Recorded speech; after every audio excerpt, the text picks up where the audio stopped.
Welcome back na naman dito sa aking channel. May ibabahagi na naman ako sa inyo ngayon na panibagong video at paniguradong ito ay makakatulong sa inyo, lalong-lalo na kung nagkamalabuan kayo ng partner mo.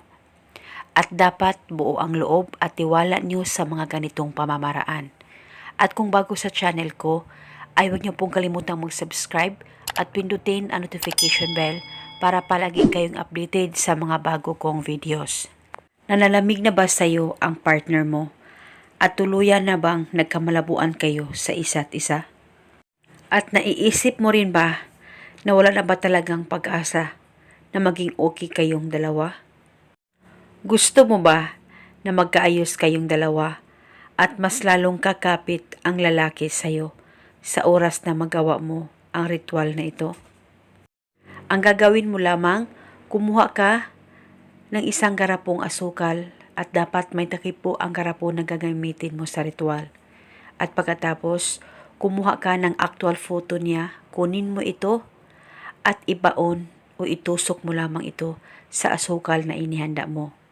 At kung sakaling wala kayong actual photo niya, kumuha ka lamang ng papel at panulat at isulat mo ng 7 beses ang pangalan at apelyido ng taong gusto mong gawa ng ritual. At dapat alam mo ang kanyang tunay na pangalan. At pagkatapos itusok o ibaon ito sa asukal na inihanda mo. At pwede mo nang takpan itong ritual at itago ito sa damitan mo o kung saan safe na walang makakakita at makakaalam. At wala na po kayong kailangan pang ibulong na spell. Basta gawin itong ritual na tama ang pagkagawa mo at paniguradong mas lalong kakapit ang lalaki sa iyo. At itago itong ritual pang matagalan. At pwede mong gawin ito ngayon mismo sa oras na makita mo ang video na ito. At ito muna sa ngayon.